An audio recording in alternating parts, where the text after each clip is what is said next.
You are going to have a great experience today. We have Kim Lordier with us, the great pastel artist, and a terrific lady. Kim, welcome. Hi, Eric. Welcome, or thank you. There come the nerves. You or welcome, yeah, or all of the above. Thank you, Allie, in the background for helping. Yeah. And hi to everybody on Facebook land. Well, you know, you're on Facebook, you're on YouTube, you're on Instagram, you're on Twitter, you're on LinkedIn, and you might be on Twitch. I think we're doing that now. So anyway, hello, everybody. Yeah. So Kim, tell us a little bit about yourself. Where are you? You're in California somewhere. I literally can roll out of bed, roll down the hill, and take off at the San Francisco International Airport. So I'm really close to. Are you Burlingame? What's that? Burlingame? In Millbrae. Millbrae. Okay. It's just the next town up north. Yeah, I know it well. Terrific. And what are you going to do for us today? Well, today I'm going to talk a little bit about. I just had a great trip up in the Eastern Sierras with my friend Ellen Howard and my sister-in-law Kathy Lordier, and we painted. On the eastern, we went chasing fall color. So I have some studies that I brought back, and I'm going to demonstrate how I approach my compositions.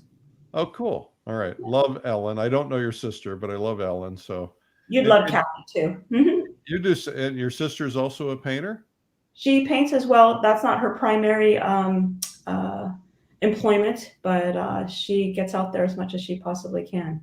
Oh, cool. Well, that's nice. You have that you can do. We have a group of I think it's three sisters who come to the plein air convention every year, and all three of them paint. So it's something they can do together. And then we have a couple of mother daughters that come, and a couple others that bring their, I think Lynn Gertenbach brings her sister. Oh. So it's kind of neat that you have that. Yeah, I'm grateful. She and I have been painting together since we were best friends prior to meeting our husbands, and we ended up marrying brothers. So she and I have been painting before we knew our husbands. Oh, that's great. That's terrific. Okay, well, we're going to hear more about that. So I'm going to step off for just a second, or you're going to step off for just a second. I'm going to stay here, and then we'll make a couple of quick announcements, and then you can come back and dazzle us like you always do. Oh, yeah, dazzle. Dazzle. All right. Thanks, Thank you, Kim. All right. Our guest today is Kim Lordier, and you're going to be blown away by her work. She is amazing. And she's a pastel artist, but don't rule it out, right? You got to see it no matter what, because it's worth seeing, and it might inspire you to go, hey, I need to try this. Or you might learn something that you can apply to all kinds of painting. So hang in there for this. All right. My name's Eric Rhoads. I'm publisher and founder of Fine Art Connoisseur, Plein Air Magazine, Fine Art Today, Plein Air Today, Realism Today, and American Watercolor. Speaking of watercolor, we are doing soon an event called Watercolor Live, and I'm getting really excited about it. I have decided that I can't take my paints with me everywhere I go. I just, I have a big backpack and a big easel, and there are times, like if I'm on a business trip, I'm not taking my paints, but I always take watercolors. I have a little kit. Everything fits into this, including the panels, because of these little postcards. And I'll sit in my hotel room at night and paint still life or paint out the window or something. But I really am not very good at it. And so I'm really excited about Watercolor Live, because we really have gathered the world's best watercolor artists. I mean, there's a lot more out there that we haven't gathered, but we'll save them for the next time around, and the next time after that, if we have a next time. But Watercolor Live is going to be at the end of January. We'll have a beginner's day for those of us like me who really need some good basic foundational stuff. And then we will dip in, and by the way, those are being taught by masters. And then we will dip into the rest of the faculty, and you're going to have 3 solid days of basically nothing but great watercolor, a lot of different styles, different approaches. And you're going to get so much out of it. You'll be completely inspired. You'll be painting better watercolors, or for the first time painting watercolor. And if, I just wrote something this morning. Back when I was trying to learn how to paint, it was very frustrating. I almost gave up. And I used to think that I could never become a painter because in painting, I thought talent was required.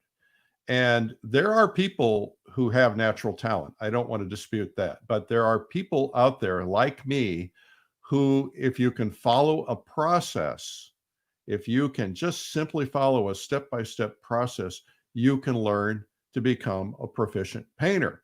Now, I'm not the world's best painter. I'm just trying to be. And so, let me show you what I'm working on right now. You can see it right behind my shoulder there. That's not a very good representation because it's not done, but I'm working on it.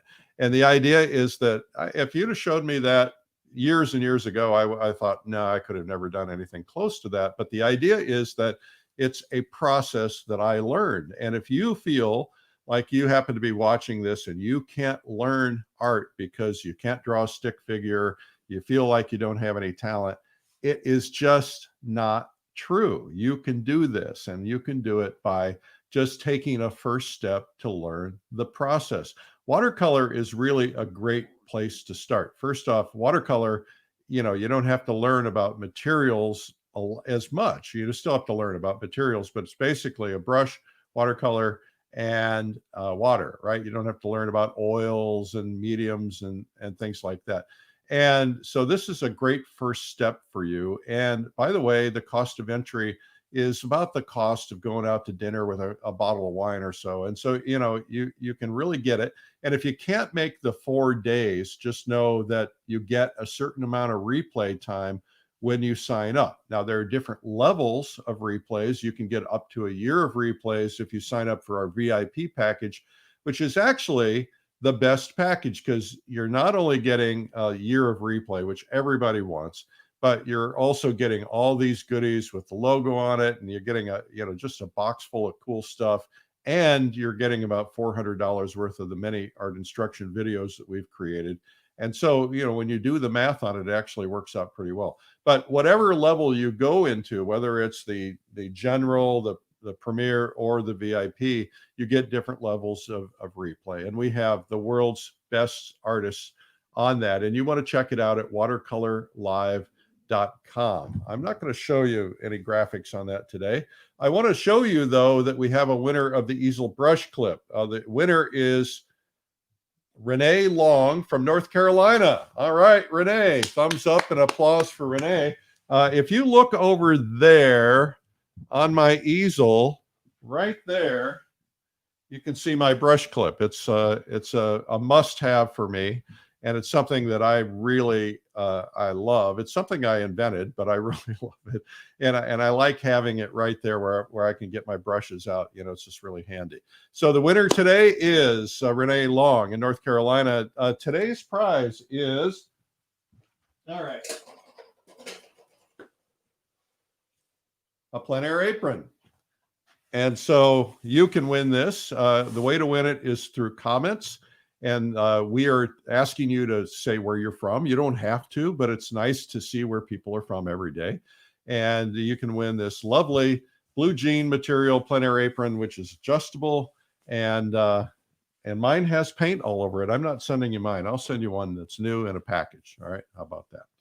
Okay. A couple of reminders. The Plein Air Salon Art Competition, $15,000 grand prize in the cover of Plein Air magazine is up for grabs. You can win, but you've got to enter to win. And let's see if I can find that slide about this. This is Dave Santiani's, our newest winner.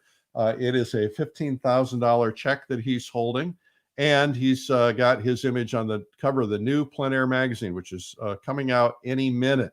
And so that's pretty exciting to win the big check. And so you've got to enter to be able to win. Of course, there's lots of other prizes, lots of other publicity, things like that take place. All right. Reminder, I get a lot of questions from people who say, where do I find all the replays, all the videos you've done?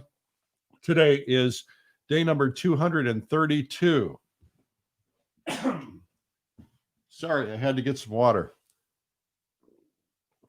So today is 232. If you go to YouTube and search Streamline Art Video and hit subscribe, you get access to all of the videos, and you'll be notified when new ones are popping out. And remember, we're doing this every day. I'm here at 12 noon every day, interviewing artists, gallery owners, collectors, other things. And we also have every day at 3 p.m., we have an artist. Today, we have Carl Bretsky, and he's going to be teaching part of his video nocturnes, which is really phenomenal. I thought I knew how to do a nocturne until I watched Carl, and then I realized I didn't know it all. I mean, he taught me more things about light that I never understood. And when I started applying it, all of a sudden, everything looked different. But it's not, for instance, it's not just about nocturne painting. For instance, I'm working on a sunrise painting right now, and I'm completely doing it differently based on what I learned from watching Carl's video. So that's today. You'll see a snippet of that today at 3 p.m. And you'll see an interview with Carl. And that's every day on YouTube or Facebook or these other places. But just go there and search Streamline Art Video. That's how you find it. All right. Now, here's a copy of Carl's video. And you'll be able, every day when we show these videos, we're offering discounts on those videos for today only. And so that's a good way to build your collection and save some money while you're doing it. And so that's today at 3 p.m. Want to remind you guys that we have a plein air convention that we are fingers crossed we're going to be able to hold in May. Word is vaccine will be out. And if it's out, we're all going to be returning to somewhat of a normal life, hopefully, fingers crossed. And so we're all like ready to get out and go do some stuff. And so we think the plein air convention, it was already our biggest ever. We had like 1,200 people signed up before we had to cancel it. So we're redoing it in May, and it'll be our biggest ever, and there will be a huge demand. If I were you, I would go ahead and get registered. Now, the price does not increase till Valentine's Day, but once people start realizing they can get out, they're going to start registering, and there will be a point at which we sell out. So you want to get it in, and of course, there's a money-back guarantee if we have to cancel for any reason, or you have to cancel. All right, coming up on Sunday, I'll be doing Sunday Coffee with me, Eric, and you find it at coffeewitheric.com. We're up to over 250,000 readers, which is hard for me to believe, but it's cool. Anyway, spread it around. It's usually good news. What else do I need to tell you about? I think that's it. I think I can get back to Kim now, and let's see if I can. I've lost my place. There we go. Okay, Kim, you're back. I'm back.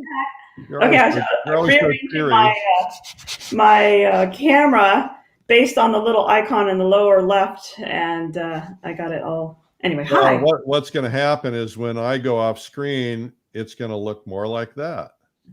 Okay, awesome. All right. So we'll talk for a while, and then I'll put you back on screen. So what are you going to do today? Well, first of all, I just wanted to say you mentioned Carl Bretsky's Nocturne video. Yeah, it's the bomb. It was great.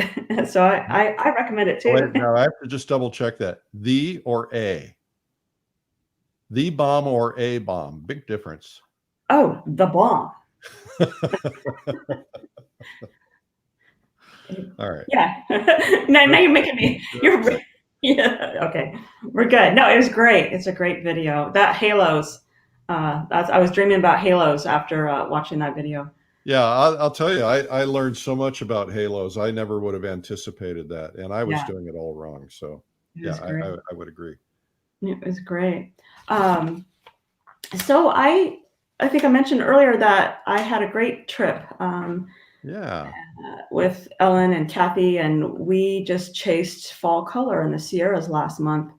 And I have a series of paintings, field studies that I did that I just popped into frames for this to show you guys a little bit about what I was chasing, and then how I want to talk about how I think about composition, which is a little bit not as traditional as other artists, I think. Okay, so I think one thing to say is, because there are so many people tuning in from all over the world. I haven't checked comments yet today, but I guarantee you there's people all over the world.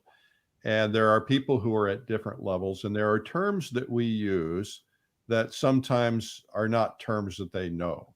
Okay. And I think everybody knows the idea of composition, but I don't know that everybody knows why it's so darned important. Can you explain that? In my opinion, I think composition holds your entire painting together. It's the composition and the impact that it has from across the room is something that will draw somebody from farther back, and then they want to explore closer to see the detail or just the yummy brushwork that's happening. And uh, composition is so important to me. And I think more importantly is your value structure. So I kind of correlate composition and the value structure within your painting. When I teach both those kind of at the same time. So we start talking about large shapes, simplifying shapes, before you really even think about tree branches and fingernails or the highlight in your eyeball or the highlight on a teapot if you're painting a still life. Hmm. Yeah. Well, okay. Makes sense. So what do you got to show us? Do you want me to show some of the images I have, or do you, Let me just hold up a couple of my field studies that I right? did, Okay. and if that's okay with you. Of course. You don't need my permission. Um, so this is a little. I was along the Tuolumne River in Yosemite and Mm. painting the light effect across the still water. It was kind of like a stained glass effect, and I've got this nice movement running through and to lead you. Well, this is awkward doing it backwards. But we get it. We get it. Okay. So I want to make a comment about that because that I think I know the spot. It looks like a spot that I know. I may not be right about it, but if you were to zoom out of that spot uh, and look above those trees behind you, there's probably a big giant mountain back there. Oh, yeah, this probably doesn't look too much like Yosemite. Actually, no, this is just past the bridge where the bridge crosses the Tuolumne Okay. River, right before you get to uh, you start to exit the park. But the point I actually was going to make is Oh, that, sorry. but sometimes, what I love about people like you is that we'll go to a place like Oh, Yosemite and to get yeah, seduced by painting El Capitan, yeah, and yet I'll take painters in there, and some of them are like focusing on the river right there and focusing on a yeah. bush when El Capitan is the background, and I think that takes so much courage because we went all the way there and it's so beautiful, and so how do you deal with that? Because that's one thing I have a hard time with. It's like, well, this is what I really want to paint, but maybe I should paint that because I came all this way. Well, this actually leads me into a topic that I wanted to bring up a little later, but this is a great lead into this, Eric. I think composition is um, we're given rules about composition. The steel yard, the L shape, a circular composition. But I also think we also have um, an internal voice that we're drawn to, and I think the easiest way to find that is to realize. I call it drive-by painting. You're driving down the road, and all of a sudden you see a scene, and it's gone in less than a second because maybe because I'm speeding on the highway, but it's gone. And you turn around, you go back, and it's only in a certain place where all those elements, the light and dark shapes, um, come together, where it all works for you internally. And you can drive down the road, and I can see my friend Kevin Quarters painting as it drives by. I go, oh man, he'd be painting that as I go past. And I think when you start to see somebody's work and recognize it, you realize they have a personal, a compositional tools that comes out from inside, not just a learned thing. So for me, I became aware of when the light comes together and shapes come together, or there's a lighting condition that is going to be fleeting. I'll tackle that before I'll take on the grand scene, the more grandeur like of El Capitan or Half Dome. I certainly have my fair share of Half Dome in winter, spring, summer, and fall, and those iconic shapes and more grandeur like paintings. But I think when I'm out in the field, and it's most important to kind of capture the color, the quality of the light, the immediacy of the feeling that I'm getting there. And that doesn't necessarily mean that I need to paint the entire scene. If I just capture a little bit of the Tuolumne River with the sun striking through the trees, and it creates this beautiful stained glass effect on the water. And then I want to include some of the more grandeur pieces of granite that are maybe behind there. Then I have all this information that's a little bit more accurate than my photographs to bring into my studio. Okay, cool. Does that answer that? Yes, absolutely. Okay. Nice job. Thank you. All right. So I'm letting you continue. Oh, okay, great. This is me letting you continue. Thank you. So I just have a couple more paintings that I did. We were traveling up towards South Lake, which is just outside of Bishop, California. And we were following Bishop Creek down, painting the creek down. And so this was a little fall color. There we go.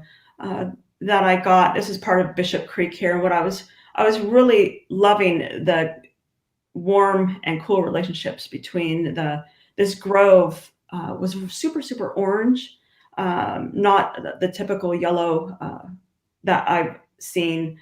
This whole family of trees of aspens were just this beautiful orange, and I love the comparison, the warm and cool. Thank you. Yeah. So this begs another complementary question. Colors. This begs another question, which is the temptation, and I this is one I fall into, and I'm working on right now. The temptation is to make everything as bright and colorful as we see it, and to do that everywhere. What are your thoughts on that?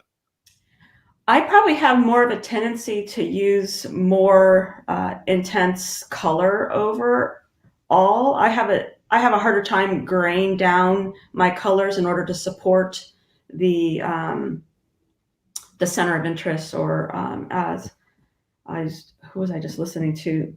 Ken Bacchus. I was just listening to a webinar by him, and he was talking about the idea versus the how to orchestrate a painting.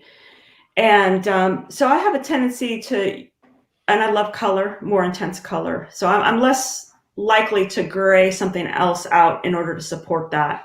Now, when you're dealing with a sunset or that kind of thing, I think of color more in terms of color fields, I think, more so than, I'll just pull this back up. So I definitely wanted this aspen to be the star of the show here. Right. So I did intentionally, I guess now that you're doing great. Did intentionally brighten and made this a little bit more chromatic. These rusty, this is so backwards. Let me do it this way. These rusty areas of orange are just a hair darker in value, so that they sit back and this one pops forward. So maybe I do think about it that way, but I'm less likely to gray it down. And they were all, unless they're going back in space, but they were pretty much on the same middle ground plane there. Yeah. Okay. Terrific. Thank you. Okay, cool. This one was just up the road. Bishop Creek was behind me. And I think these three paintings are a little bit more traditional in their, in what I'm seeking. You kind of get the bigger picture. I have, the background, middle ground, and foreground, and lighting effects going on. But what I think today I want to talk to you about is something that I've been ruminating over when I'm on location or in the studio is trying to get more abstraction in what it is that I'm painting, Mhm. and trying to rely less on the kind of standard, um, where your focal point is, just trying to move the eye around, trying to uniquely move my eye around my paintings. So hold on, just set this down. So when I was out there, I did this little piece, which I really enjoyed. My approach to it was much much different. I just thought of it in terms of color fields, and this is my piece that I will. Gosh darn it. That I'll be using as reference for the larger work. What I really liked was just kind of having this general color field here, and organizing the darks to help support all the lights. Mhm. And I'm going to do just work and talk about those elements. Let's do it. Okay, cool. So here is based on this, and then you also have a photograph of the reference. It's going to be kind of based on this, and then All my right, let me photo reference. see if I can pull that up. While you're doing that, I'm going to move these paintings so I don't kick them. Okay, so we have a photograph of the reference. Okay, Think so that's that's the reference I'm going to be painting this is the from, reference. This is the field and study. that's the painting that I did in the field. That's the Okay. painting I did in the field, and then I'm going to be utilizing this reference Okay. for this larger piece. All right. Terrific. And what I want to talk to you about is there was a little video that I sent. Let me say a couple things about it, and then I'll let you, if you don't mind showing the video, the time lapse that I did in creating this to this point. This is what I call a pastel underpainting. When I talk about composition, the first things that I do in the studio generally are to take it's just to find my center. So I have a couple marks on the side, and then in the center that you can't see. I think you can see one of the marks up here. I try and find my center. So I like to try and avoid, plopping anything right in the center, and also helps me to be less likely to divide the canvas in half. A lot of people. When we were in art class as kindergartners, they told us that the center was the most important thing. That's a hard thing to overcome. Wow, I don't remember hearing about that in kindergarten. Well, or you go, a camera, they have the little round circle and right in the middle, and it's like, yeah. So anyway, that was always hard for me. I always wanted to center everything. Yeah, and I think our brains naturally want to center something, and we're very aware when something's just slightly off center, and then it feels wrong. Yep. And then a lot of people will divide their canvas in thirds and find their focal point area or center of interest. I learned from Ken Bacchus's webinar yesterday that he utilizes focal point and center of interest as two different things. So it was interesting how we all have a different vocabulary as instructors about different elements of creating a painting. Yeah. So I typically will find the center and then try to avoid it. Okay. I was inspired by my fall trip. Find center third. Sorry, I'm going over my notes here. I know a lot of people have heard about the term no-tan, and I think there might be some people out there who may not have heard of the term no-tan. I know you know what it is, right, Eric? Yeah. Basically, black and white drawing. Right. So I learned the idea of no-tan from John Barry Raybould, and he has the Virtual Art Academy. And I learned before he even made he was making notes and starting to put together the academy. But I learned from him how to create these notans. And notan is a Japanese term that's loosely translated as black and white design. And that's always kind of stuck in my head in terms of how I see. And I've done a lot of notans over. Of course, I bring it up, and I don't have my sketchbook with me. I'm not a big sketcher. I see in shapes more than I see in line. And Paul Crowder will kill me for saying that because he's a sketchbook king. Anyway, I digress. I see the world in shapes, and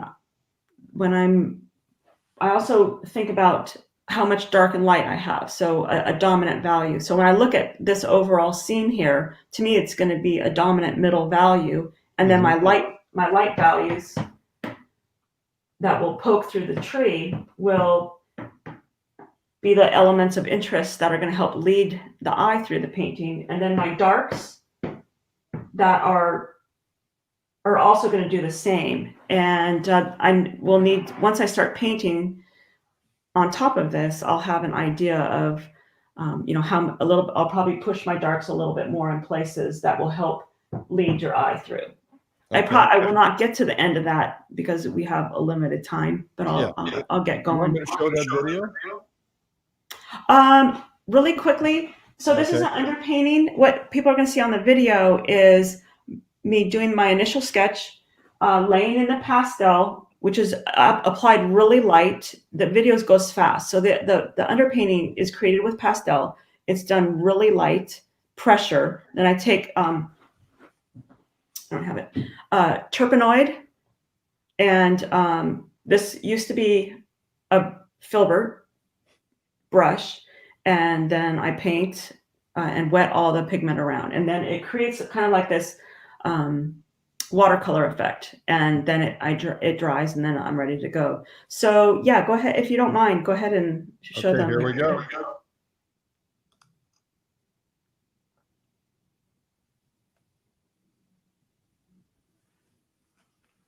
So there's not too much pigment. Can you guys hear me? Yeah. Okay, there's not too much pigment applied there, and inside the terp jars, just that much. There's hardly any Turpenoid in there.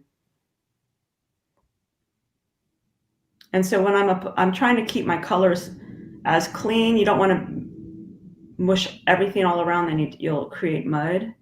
And now I'm taking a dry towel and lifting some of the areas that I don't want to have as much pigment on.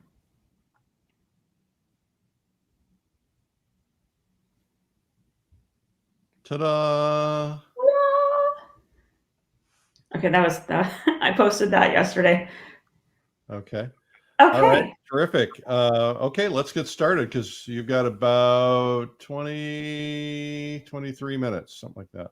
Okay. So one more thing about the composition. I have this nice dark pattern moving through here, and then I'll create the leaves and stuff like that will come down here. But that's all detail work that I save till the end. It's like putting in the twinkle in the highlight in the eyeball, or so I'm just going to start creating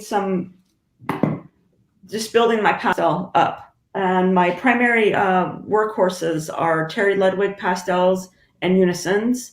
And for me, it's not about the hardness or softness of the pastel at this stage. It is about the color, the value, and the temperature. Okay. And so I just need to share that with those who are familiar with the pastel medium. Okay, terrific. Okay. All right. So is it okay if I have a couple minutes to kind of get into it? Yeah, of course. Okay. Go for it. All right. I'll show you my messy pile. Love it. Uh-oh. All right. So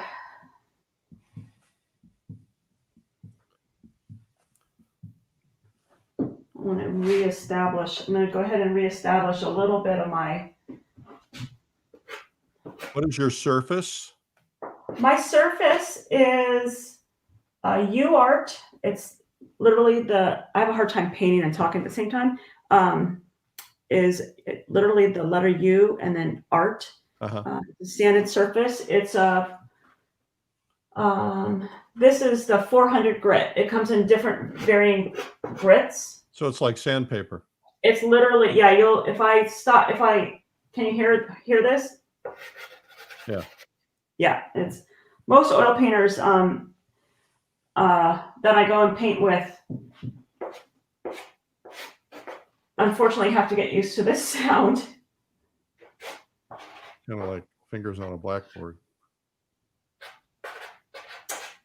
But then you learn to love me regardless of that when I paint with you. Somebody, I'm just gonna make comments while you're doing this. It looks like we have somebody from Turkey watching. So you don't have to respond. You just keep painting. Okay, thanks. That'd be great.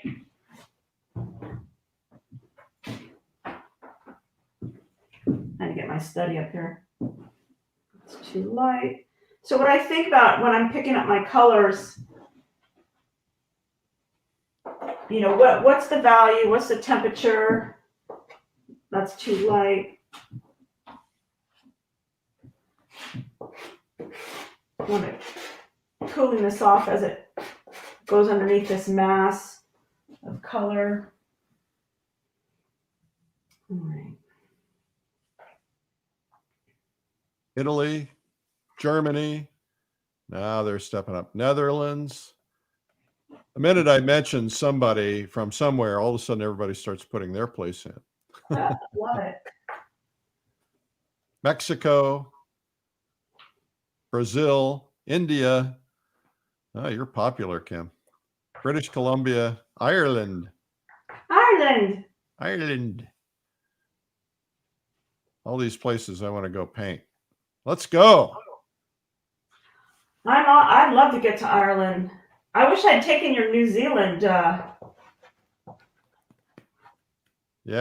Gone to New Zealand with you guys. I'm going to do it again someday, except there's so many other places I want to go first. We're getting ready to close out the Russia thing pretty soon. That's going to be fun.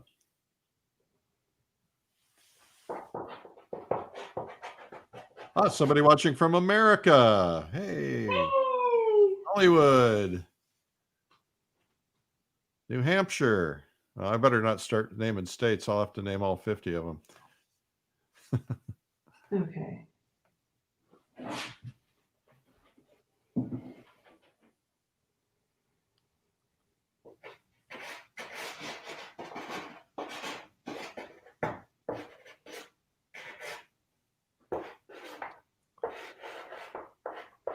I really utilize an extremely light touch, so I can just find of your pastel. I'm sorry. Are you holding it like the side? Yes. Hold it up to the camera so we can see how you're holding it. Real close, even closer. Okay, good. Yeah, this is probably a better one. I'll hold it like that. Okay, good. Thank you. But you can also use these square ones by Terry Ludwig. You can use the edge to do, fine detail. Let me press it in there. All right. So I want to fill out this yellow.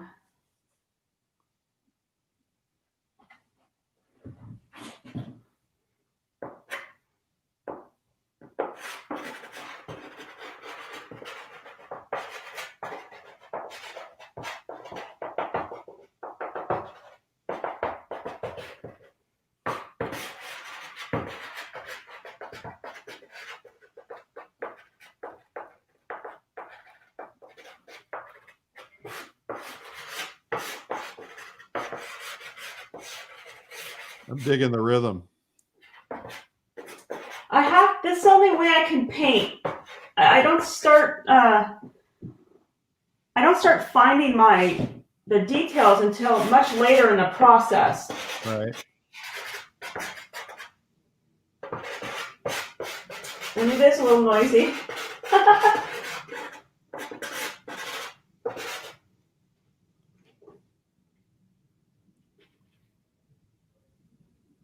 It's going to be down here. Somebody referred to you as dancing pastels. They love the sound of the dancing pastels. I do too. I love that. There's a fabulous pastelist by the name of Dawn Emerson. Now that woman, she does an incredible. She literally dances. She has the music on when she's demonstrating. She's dancing with the music on, and she's just poetry in motion. She looks like Cool. a ballet when she paints. It's awesome. You Well, might we'll get consider her seeing on if she could come for the one of your conventions. live things. Yeah.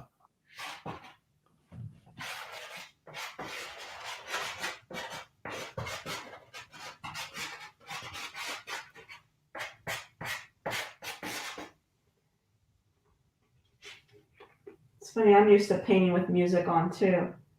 Okay. Well, you want me to sing? Yeah, go ahead. I think not.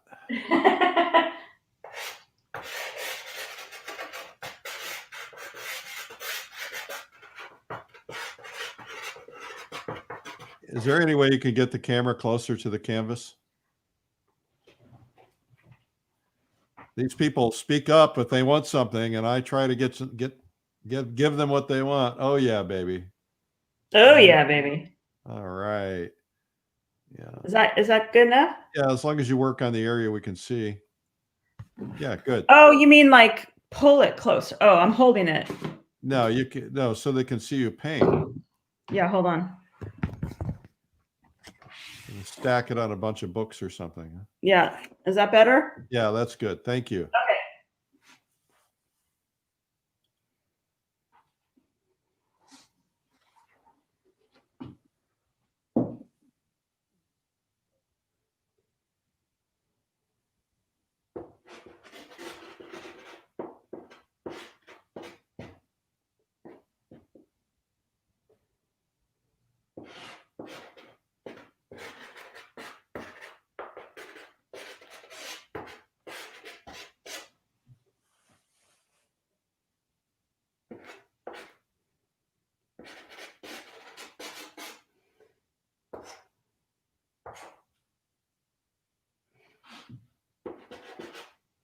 Let's get this guy in here.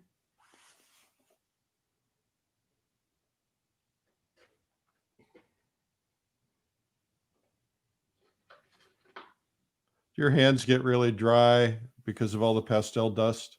They do, and I just live with baby wipes here. In fact, I'll probably have to go get one soon. I forgot to grab them.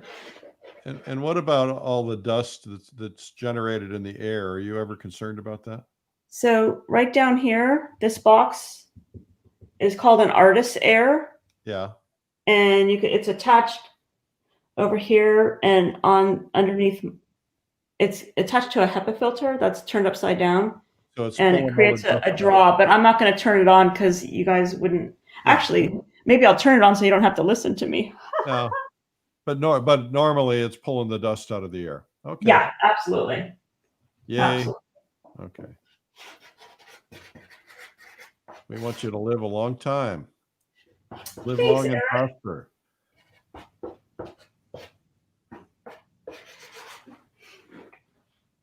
Artist Air, right? Did you say? Artistair.com, absolutely. Okay. And it's probably saved, it reduces the a good 65 to 70% when it's on. It just draws, it sucks it right down into the space, right into the tray below me or below my painting. Because this can be a dusty medium for sure.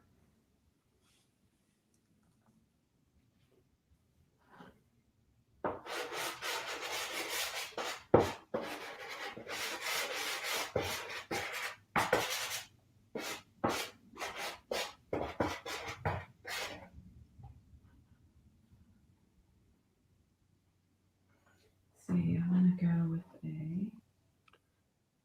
In case you just tuned in, we're watching Kim Lordier, who is a pastel superstar, and so she's working over an underpainting she had done earlier.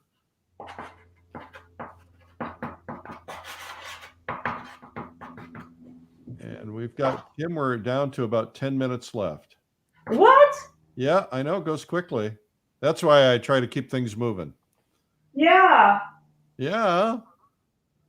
Okay, this 18 by or 24 by 18 is probably not going to get finished. Let me just do a couple little what I call sparklies, so you can see what actually.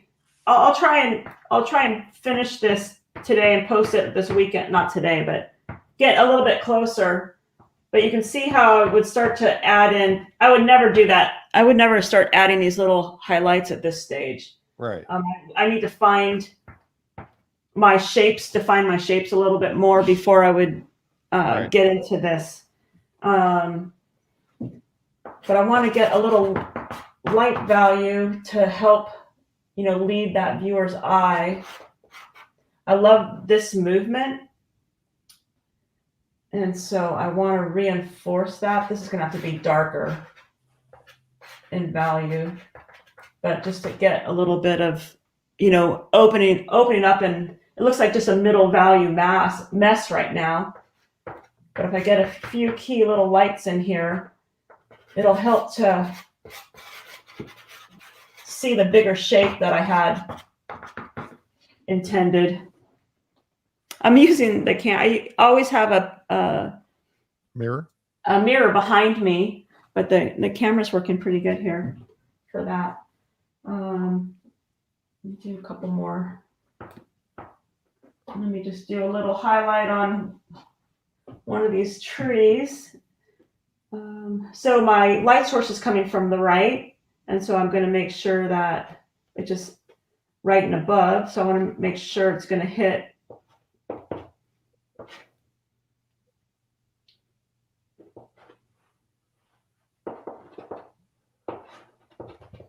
Yesterday, Larry Moore was talking about varying the edges, so that and you're doing a terrific job of varying your edges. Yeah. So yeah, and he's an edge master. Absolutely. I purposely did not watch him yesterday because he's a genius, and I didn't need to make myself more nervous than I am currently. Oh, they have nothing to be nervous about. I wouldn't hurt you.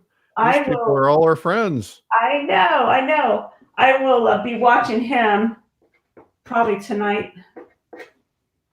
So again, I would not be adding any of these tree trunks at this stage. Let's see how that. You got a pretty big audience today.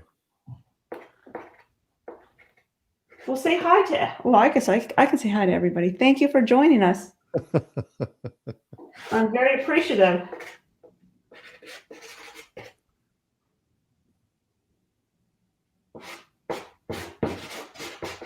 It's all very gestural at the beginning for me, and I would like to encourage those of you who are, interested in painting in pastel, to avoid going in too detailed at the beginning. Try and keep it as loose for as long as you possibly can. It really helps to it makes you understand the medium better if you can stay looser longer, and then you're able to find it's just like a using different types of brushes where your flat brush makes a different stroke than your filbert, and a hog's bristle brush makes a much different type of stroke than a synthetic round, let's say, for watercolor. So if you can keep the pastel application light, your shapes large, and then you build to the detail. And that detail, I really like to encourage the folks that study with me to stay away from your lightest light, except for maybe making one mark so you have something in which to gauge it to, but stay as close to your, um, for the most part, this is all middle value, and then I'll wait to the very end to put my lightest lights and my darkest darks. I'll just tap them in. Yeah. Um, You should know that somebody commented that they've always felt intimidated. They have pastels, but they've always felt intimidated until now watching you. So you have oh, good. inspired That's someone. awesome. It's a fun medium, and for those of you who are familiar or generally paint in oil, it's a very similar process. If you can go see that little video, time lapse video, on my Facebook page, and please feel free to ask me questions through Facebook or through my website. I'm more than happy to share with you guys. Yeah, and here's her website, Oh, kimfancher thank you. Lordier.com, Yeah. and it's probably just Kim Lordier on Facebook. Uh, Kim Lordier, um, or just Google, Kim Lordier, and Yeah, my site should be the first thing that comes up. yeah. Well, you have a few more minutes if you want to keep painting. Okay. Okay. We like to watch. All righty. Um,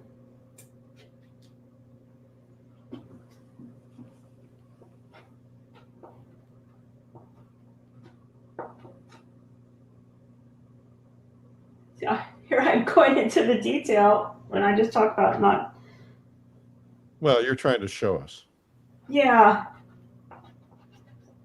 Kind of Fine. trying to develop a We little like bit of a to see shadow that. side of that.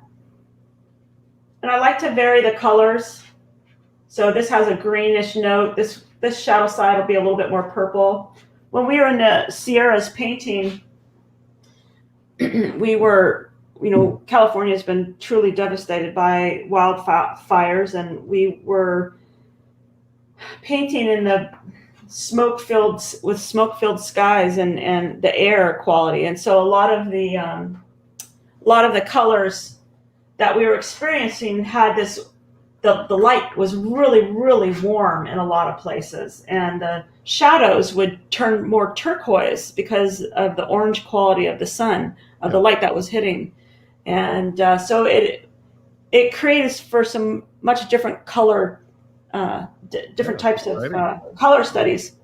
I remember when the fires were going on, with the Plein Air Painters of America were down in Catalina, and so all the paintings had this kind of muted color to them, but they were fascinating, and you'll be able to look at them 100 years later and go, oh, that's when the fire was going on. Yeah, we are definitely chroniclers. Chroniclers, is that a word?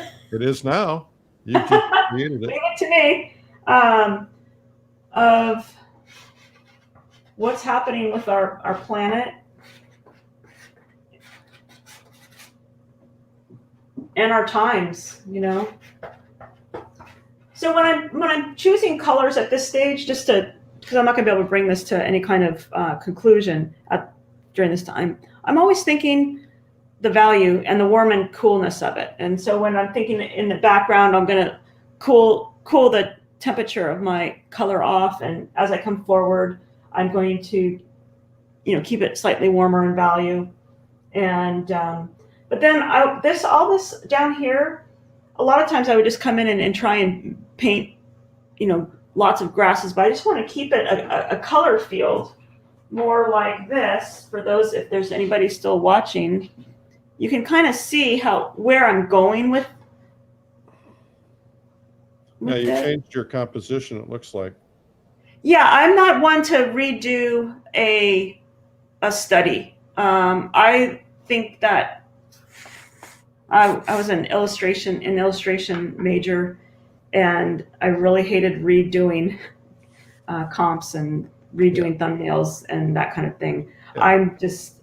I want to do something new, create something different, and so this was had a great feeling to it, this painting, and I just wanted to develop something larger. So I'm looking forward to actually painting this afternoon on this.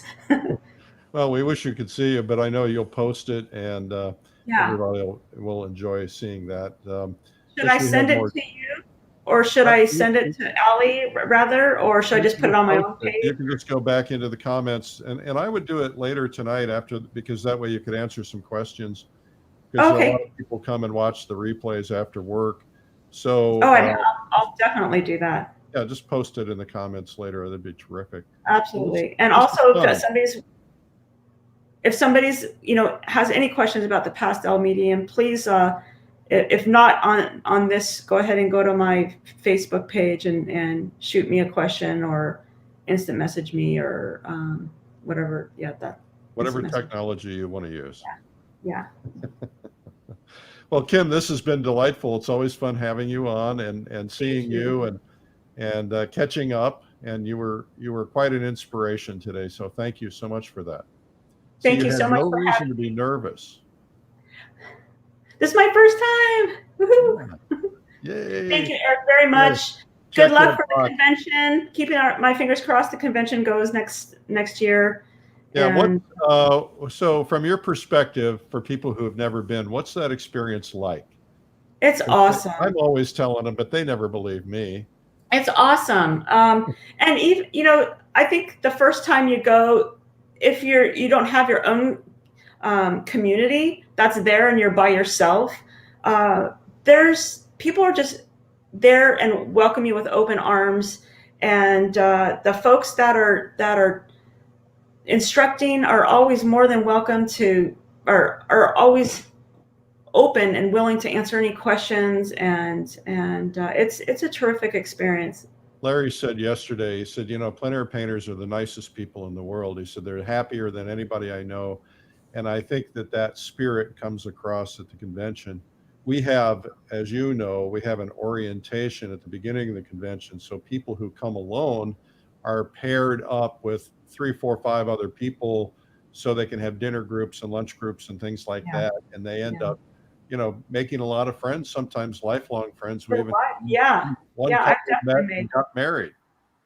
I've made great friends through the convention, and grateful to you for putting that on. Well, I love doing it. I hope we're able to do it again. Yeah, me too. Stay safe, everybody, and thank you for coming in and seeing me. All right, Kim, thank you so much.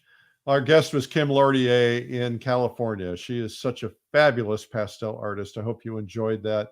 Want to thank you for tuning in. We've been here today as day number 232. A reminder that you want to make sure you leave a comment because we're grabbing comments and awarding prizes. And we're going to give away a plein air apron for tomorrow. So make sure that you leave a comment. And if you're from outside of the country, especially, we love to know where you're from. But actually, inside, we just love knowing where you're from. And if you're new and you've never left a comment, that would be cool too. We like hearing from you. And we appreciate it when you share this with other people. Just whatever medium you're on, you can typically share it, whether it's on YouTube or Facebook or others. If you know other people might enjoy this, even if you don't have a lot of artist friends, other people are discovering art. We have heard, because of these now 232 days in a row, we've heard from people all over the world who have picked up paints and tried it for the first time. Just by watching this, they got enough courage to try it, enough inspiration to try it. So others might discover it. We've had people who've picked up paints for the first time in 20, 30, 40 years who are letting us know that this has brought that back to them. And of course, artists all over the world are communicating and learning and growing. There's a group called the Dreamliners, which is part of this. And if you join the Dreamliners, you're part of a group, a private Facebook group, and you're able to communicate on a more in-depth level with a lot of the people who are watching. And we've all literally made friends from around the world, which is pretty cool. So I really appreciate it. Want to remind you that we have Watercolor Live coming up in January in case you missed hearing about it. All the great watercolor masters together for 4 days. It's a very rare opportunity to see them and to study with them. And if you can't make the dates, you can also watch the replays. So that's watercolorlive.com. Thank you again for tuning in. I'm Eric Rhoads, publisher of Fine Art Connoisseur and Plein Air Magazine. And I hope that you've been inspired today, and I hope you'll do something with it. Go out and pick up a canvas and do something, paint something. Have a great one. Bye-bye.